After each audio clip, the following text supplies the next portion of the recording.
What is up, friendos, and welcome into Leading Off right here on Fantasy Pros MLB. I am the Welsh. That is the Joe Arico. Yes, there is no piece of Pia today.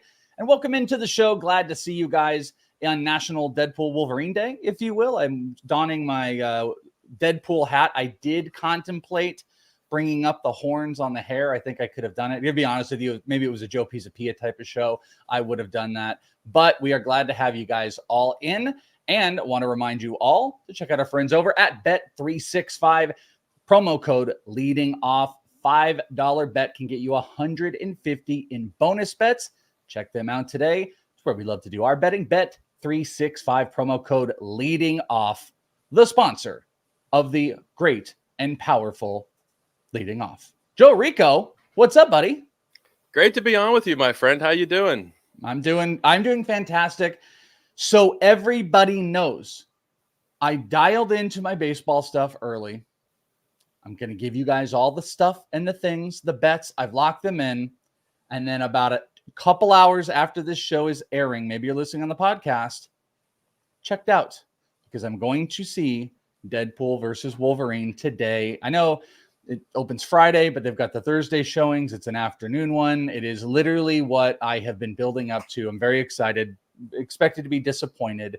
I'm a huge nerd, so that is what is in store for me. So once it's like 8 p.m. Eastern, you will have known I have consumed all of the wonderfulness that will be Deadpool and Wolverine. Are you a comic book guy at all, Mr. Joe Rico? No? No, you don't look like it. Looks like you're going to say no.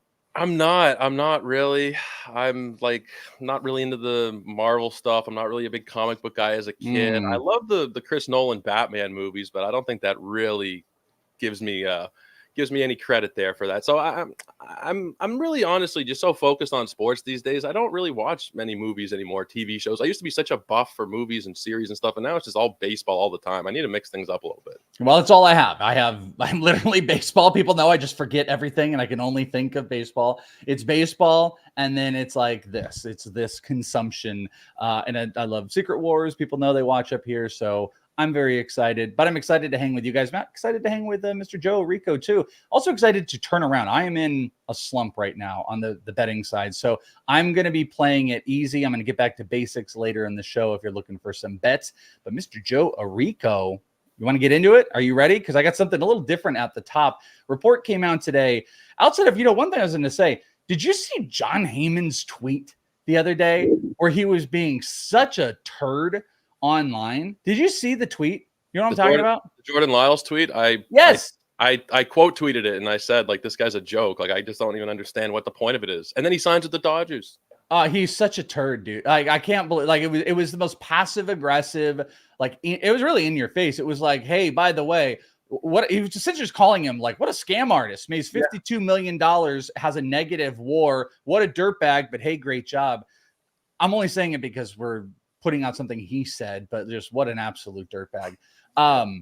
Report comes out today about Garrett Crochet. Garrett Crochet, kind of the tippy top of the trade market. Many reports have come out. He's going to be traded. We know it's going to happen.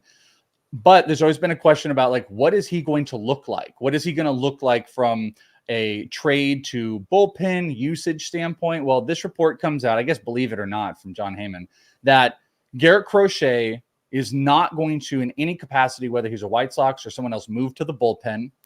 That's great for everybody here. But also will need an extension to pitch into October. That's a very interesting element that got put out there.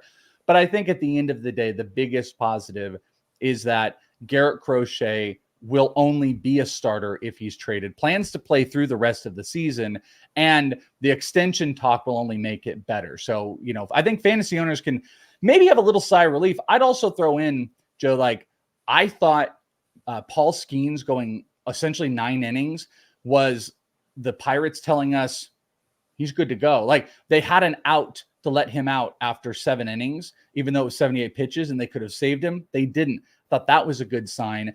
And like Luis Gil, the trifecta of those guys, the triad, he kind of held back a little bit. Like, I don't think we feel any better or worse about Luis Gil, but we feel better about Skeens. And then this Garrett Crochet news is pretty good if he gets traded. Yeah, so the caveat is he has to get traded for this to matter. If he's with the White Sox, then they're going to still do the abbreviated outings. Is that what the report was saying? I don't think I saw abbreviated outings full on for the White Sox. It was that he will not go to the bullpen. So maybe that's what it was. I don't remember that part if he's staying. But the point of the report was he will not be in the bullpen no matter what, no matter where he is. He's not going to the bullpen. But if he's going to pitch into October, so let's say the Dodgers trade him, he will need an extension. So that actually could make this trade trickier if a team is not willing to drop that extension right away. But if he is traded, I think there's some really great news right there. I'm just a little bit confused. Like, okay, let's say he gets traded to the Dodgers. First of all, I think it's a little bit risky to just throw him out there 7 innings, 100 pitches every single time. He's already like 100 innings over what he threw last year. We're playing with fire a little bit. But like, let's say he gets traded to the Dodgers and they don't give him an extension. He's going to sit on his hands in October and not pitch for them. I mean, that would be kind of a ballsy thing to do, but I don't know if I would actually would he actually do that? Or is this just a little bit of lip service to try and get a deal done? Oh, I think there's a lot of this is a lot of agent lip service. You put this guy who's been with the losing White Sox for years. You put him on a Dodgers. You get them in October for playing, and they're like, "Hey, Garrett, we need you." And he's like, "No, I can't. My arm." Like they're not going to do that. So no, I don't. I think this is all bolstering, and that's fine. But I don't really care necessarily about all those details. What I care about is that the camp is committed that he will not go to the bullpen, and he's committed to pitching through the end of the year. So that is a really good sign. And that's a good sign for fantasy owners because Garrett Crochet has been one of the best pitchers in baseball. I think it leads in strikeouts. You know, K per 9 has been up there. Walk, the K minus walk percent. I mean, he has been at the tippy top, if not over the last 2 months, he's been at the tippy top all the way through. And I think it's a really good sign because I've gotten tons of questions from fantasy owners. Oh, Paul Skeens going to get held down. Is Garrett Crochet? What do I do? What do I do?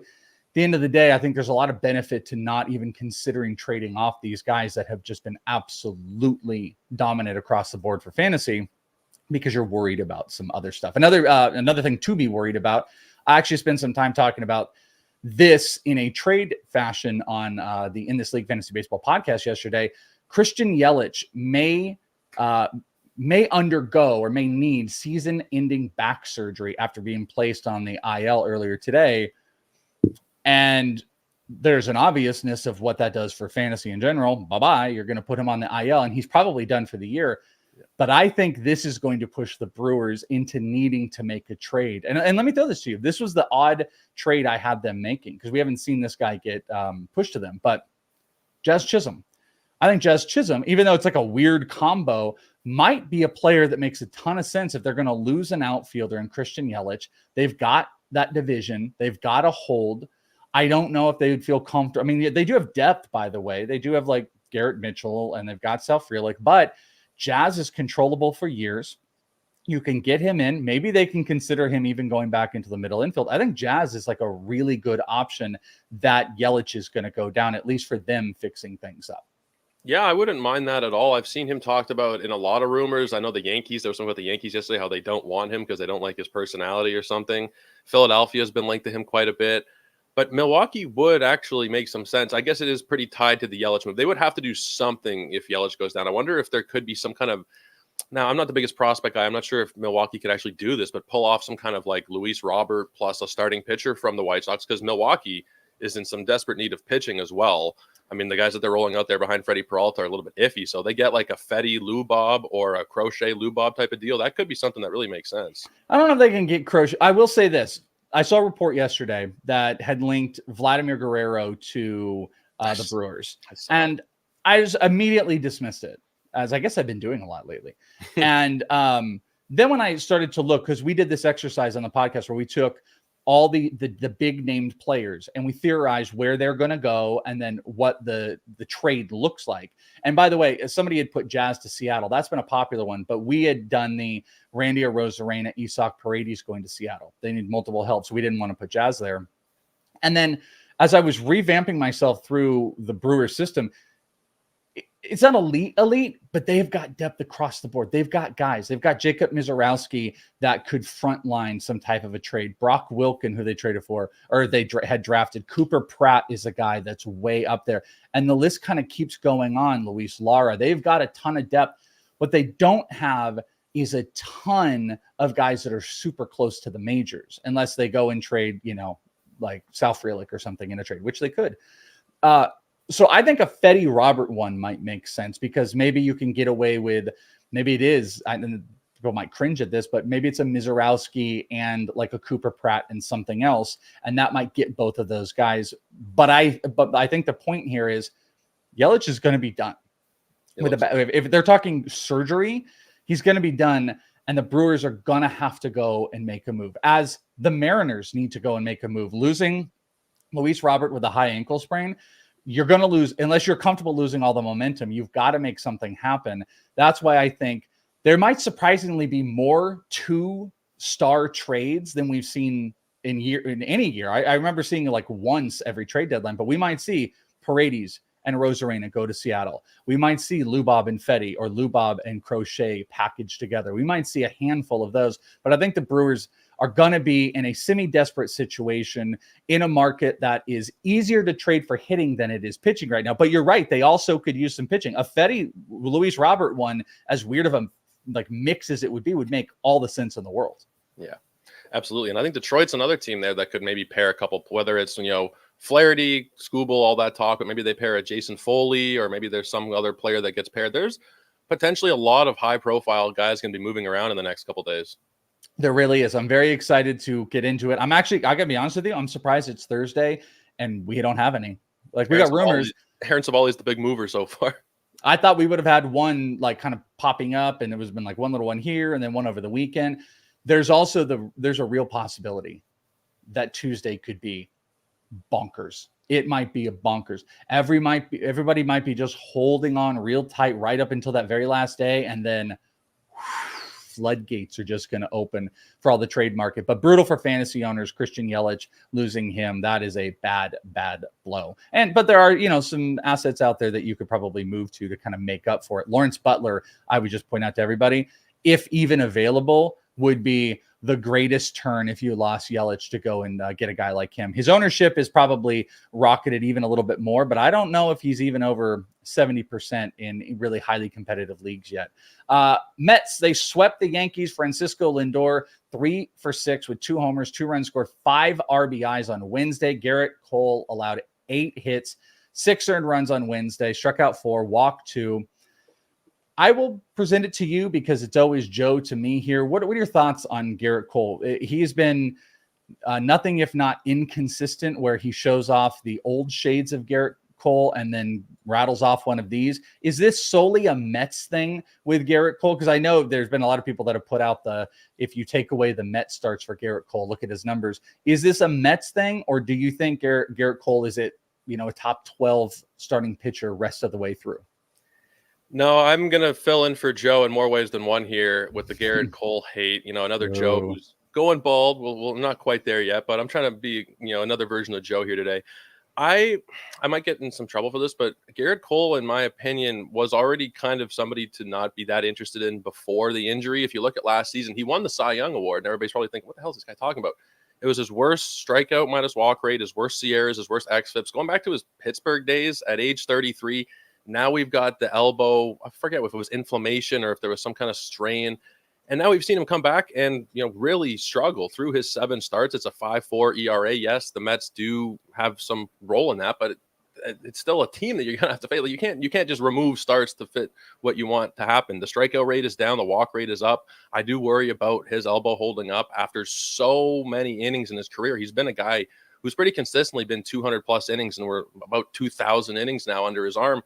I do worry about what he's going to look like, and I think if you can trade him off of that name value and not have to worry about what could potentially happen down the stretch, I'd be more inclined to do that, assuming that you're still able to get quote-unquote Gerrit Cole prices. If somebody's paying for the 5.40 ERA, then I wouldn't want to do that, but if somebody's paying for the reigning Cy Young winner, I think that could be a deal I'd be pretty interested in doing, depending on what the return is. Yeah, I actually would have liked, I wish I would have pulled up the numbers of the not Mets versus where else he's been. Like, you're not wrong in a lot of elements. You kind of had me thinking of Zach Allen when you were talking about that too. Like the amount of bullets that are put on these guys' arms long term, and just like Zach Allen's stuff is just like regressed this year, but also it was like the amount of innings he put on last year. And then you think of like an entire career with Gerrit Cole. He hasn't looked like the elite level of Gerrit Cole we've seen in the past, but he also has shown some pretty distinct signs of those in these starts back with, a lot of time missed early on in the year. I'm just not as negative. Maybe it's like a more of a middle ground everyone should play. Like I've been a little more Pollyanna than I should on the Gerrit Cole side. I think both Joes are huge Gerrit Cole haters for some justified reasons. So maybe play it in the middle where it's like, if you could get him on the cheap, I would still buy. No, Joe probably wouldn't. Some other performances, Brenton Doyle, maybe the most underrated fantasy guy this whole year. I just haven't spent enough time talking about him, and it's shame on me. Had a grand slam, 5 RBIs on Wednesday in a massive blowout that was embarrassing to my bet. I'm like, oh, Boston minus a run in the first 5 innings. It was over in like the first inning. It was like 8-2 in the second inning. It was disgusting.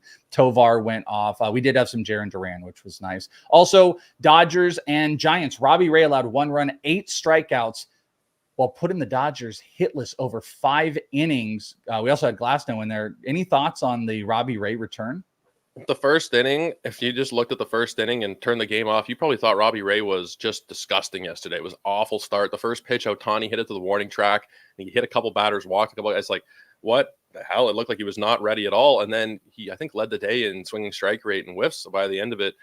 I think if he's out there, you got to pick him up. I think yesterday I was talking about him on my own show, and he was like 51, 52% rostered. He's still out there. And while there is some, potential for erratic performances from Robbie Ray, you're getting big strikeout upside. You're getting a team that has not terrible, decent offense behind him. So if he's out there, I think there's a lot more upside in picking up Robbie Ray for one of your spots than using it for a random streamer here and there. That could be a guy who has a lot of value over the last 2 months. I had a funny thing in a dynasty league like 2 weeks ago or a week ago. We were trying to pull off this trade, and I was trying to add in Jeffrey Springs to a trade, and I was going to be giving them back, leveling out the trade. That's not what the whole trade was, but it was like I was asking for Jeffrey Springs in a trade, and I was going to give them Robbie Ray, and the person was like, yeah, I just don't think Robbie Ray is going to do anything for me this season. I'm like, he's already rehabbing, and he beat Jeffrey Springs back, and then he absolutely dominated the Dodgers. And fun fact, every rehab start, I don't know why, but obviously they're friends, but every rehab start he did out here in Arizona, Zach Greinke was at. Every single time, Arizona, San Francisco, and all the backfields. Zach Greinke, who had been working out with at the Diamondbacks facility, he just followed Robbie Ray around to every one of his rehab starts. So maybe that gave him some juice. A couple other starters: Jack Flaherty, 3 hits, 1 earned run, one unearned run across 6 stellar innings on Wednesday. Struck out 6. Maybe his last start with the Tigers. He's going to be a guy that's potentially on the trade market. Hunter Brown also recorded 8 strikeouts over 1 run over 6 innings. Jesus, I cannot read or do any of that today. In the just for fun category, I got 2, and then I got 1 that I'm not going to mention. But Elly De La Cruz, 3 for 5 with a homer, his 50th and 51st stolen base of the year. I am going to ask you, as I asked Bubba, will he break 80 stolen bases? Bubba said, is that what I asked everybody? I think I said 80 or 85 stolen bases. What do you think the in-season marker is going to be for Elly De La Cruz? 80 might be pushing it a little bit. He does go through some stretches where he doesn't steal as many bases. It's probably 70, 75. But if I had to bet the over-under on 80, I think I'd take the under. Okay, I'm going to bet 7. I'm going to bet I think 75 over is the bet. I'm going to take over. I think he's going to be hyper aggressive. Rhys Hines, everybody's favorite. 0 for 4, 2 strikeouts against the Braves in the first of the doubleheader. Are you a must-have Rhys Hines guy right now? I picked him up in a couple places. I picked him up in Tout Wars and a couple other leagues.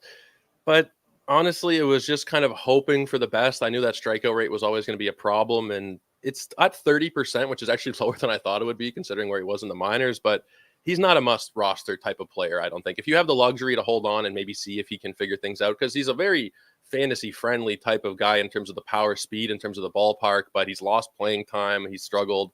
I don't think you need to hold him in shallow leagues.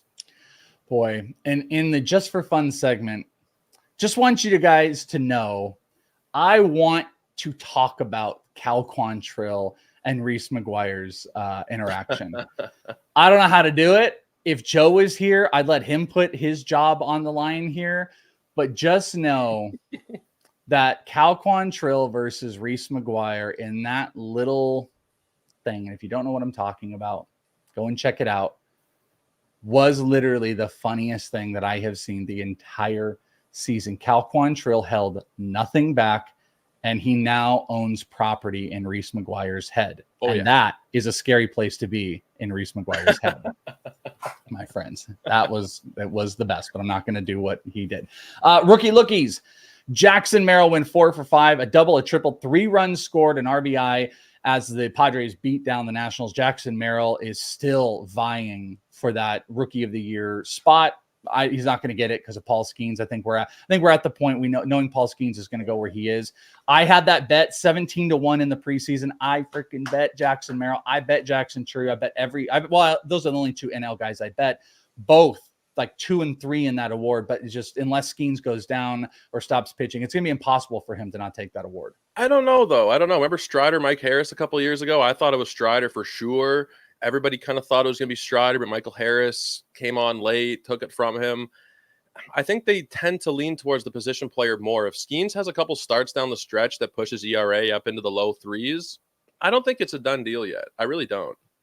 It's early enough that it can change, but to your point, like I think there's so much juice that came in with Paul Skeens. There was so much stigma, like it wasn't there with Strider. Like Paul Skeens already came in. He is the prospect of prospect. Everybody loves him. He started the All-Star game. I think that changes the dynamic. What it will take is for Paul Skeens to either completely fall apart or get held back, hurt or something like that at this point. But Jackson Merrill has been like a boon. He has been an absolute win, and I'm glad that we talked about him, and I'm glad he was on my list of guys to draft early in this year. I think I nailed some of those outfielders. Outside of Corbin Carroll, I will say Jarren Duran, Jackson Merrill were on my must-draft list early on, and those have definitely paid off. Some other rookies, David Festa, 7 strikeouts, 1 earned run over 4 1/3 of an inning on Wednesday. It was like a back-end starter performance, so David Festa looking good. Connor Norby, promoted to from AAA in front of that Thursday series finale against the Marlins. I wonder if this is even a little bit of a show us what you got type of thing, a precursor to an Orioles huge trade, getting Norby back in the majors, and you're kind of trading a major league talent that might give you an extra boost.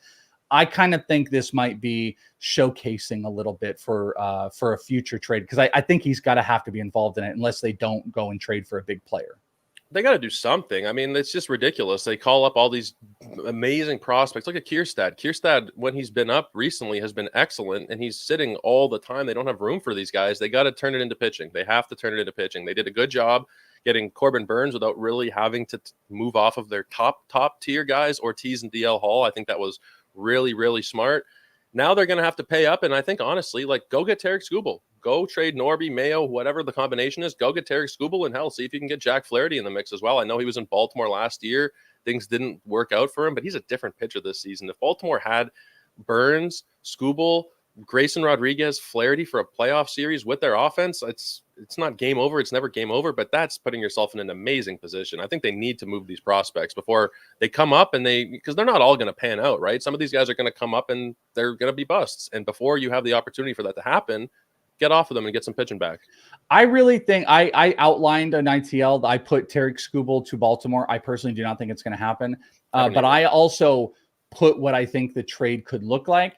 But in my heart of hearts, why I don't think it's going to happen is because I think what Detroit says, they say, okay, great. You want Tarik Skubal, it will take Mayo and Holiday. And I think that's the break, because everybody is like, all right, one of maybe those guys, or try to do it without Mayo and Holiday. And that's cute. But the Tigers have everything. And that's what I would do. I would stand firm. We can talk when you say it can be Holiday and Mayo, and we don't talk otherwise. So that's where I think things get stuck. And, they could still do it without changing their big side of their roster. Maybe Mayo, Kjerstad, and Norby get it done. We'll see what happens. I just don't think he's going to get traded. But I do agree that the Orioles should do it. The catcher, the Basayo, I think they probably should move him, because there's unless they want to put him at first, like Rutschman's the guy there. He makes obvious sense to move, don't you think?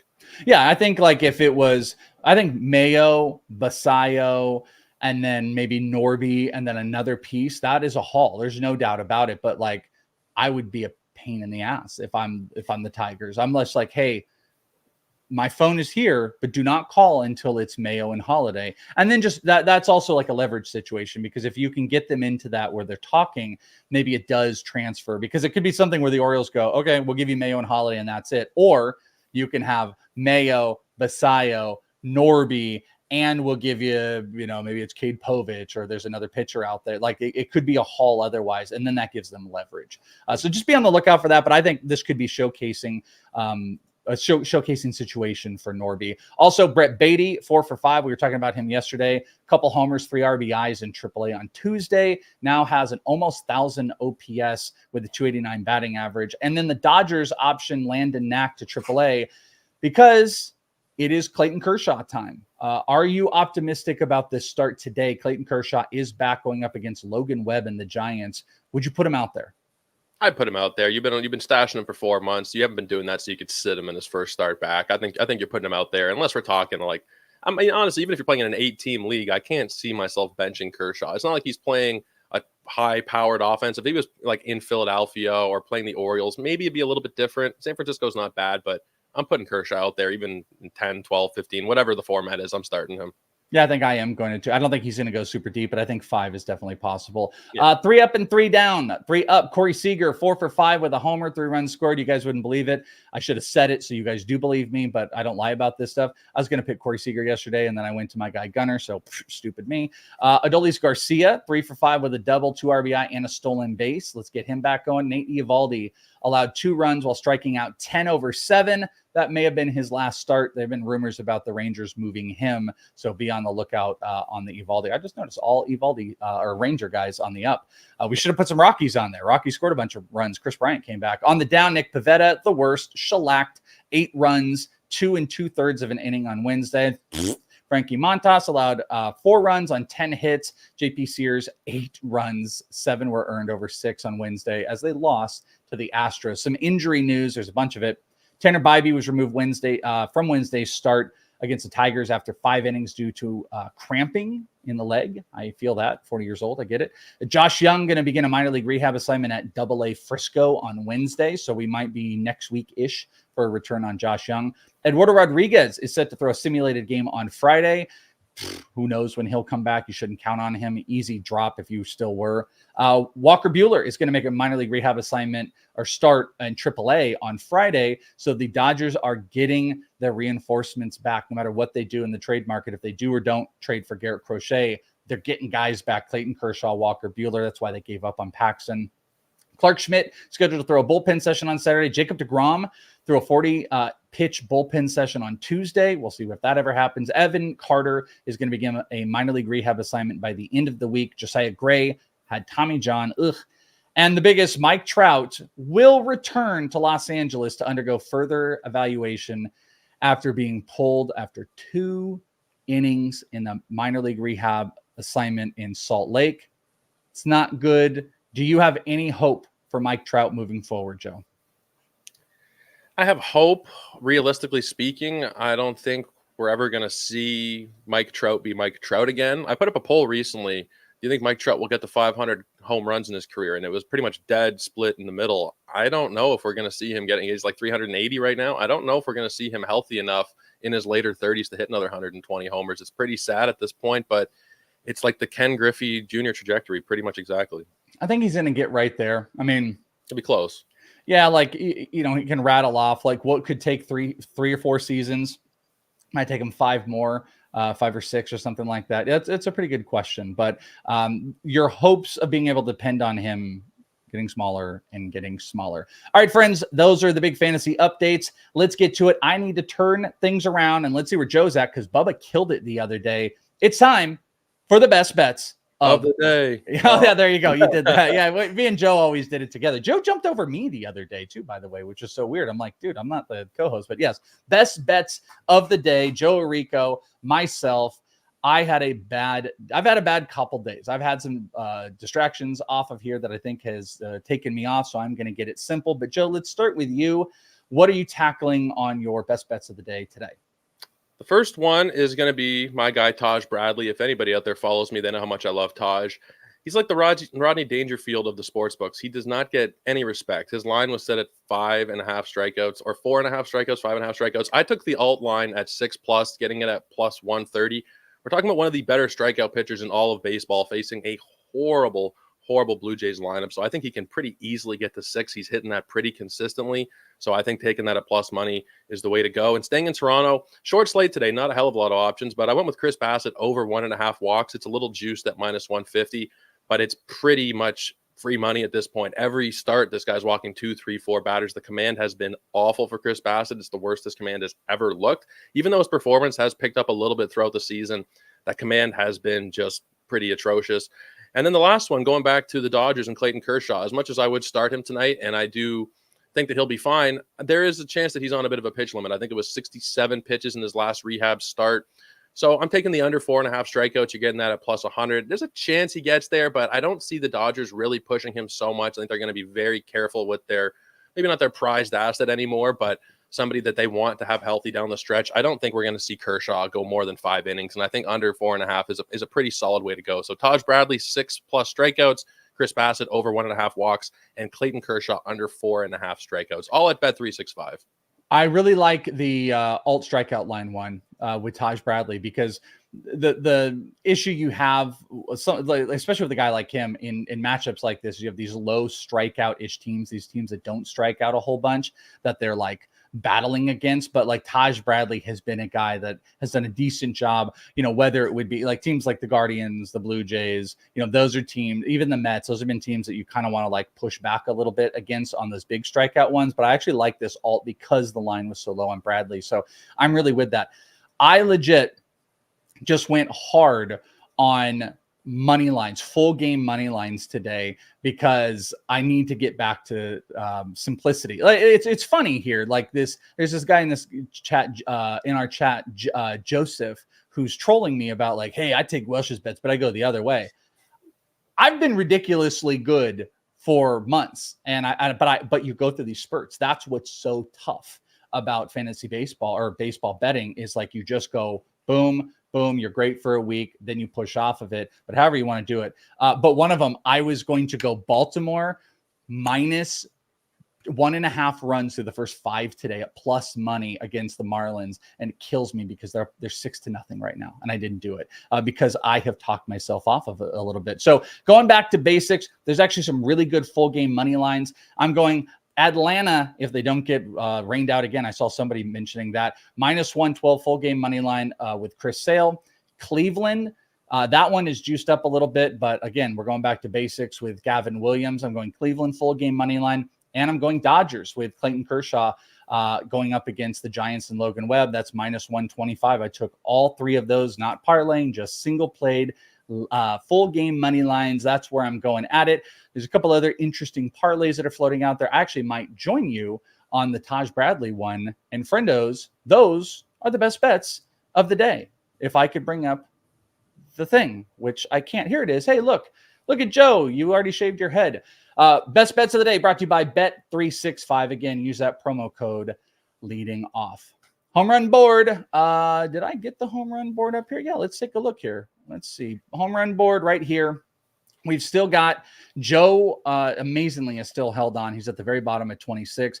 Wonky's up here on the board at 27. Good on them. I am still sitting down at 22. Elskell's got the lead at 35.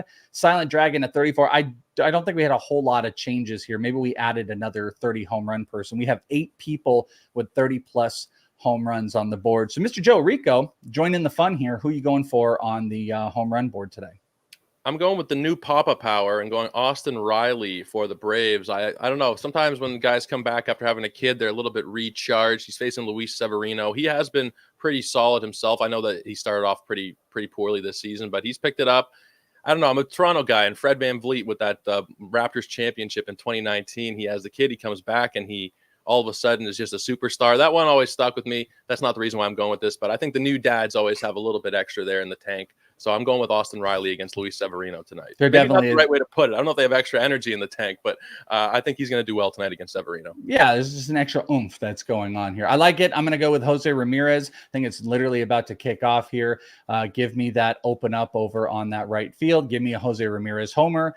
And give me life. Get me on the board. That's going to do it for the show. Joe Rico 99 on the Twitters. Make sure you follow him there. You can follow me at Is It The Welsh. Joe, you are the best, and we will see you next week. We'll see Joe Pisapia tomorrow, and the rest of you guys will see right here on Leading Off tomorrow. Until then, friends, I'm going to go watch Deadpool and Wolverine. Peace out. Love you all. Goodbye.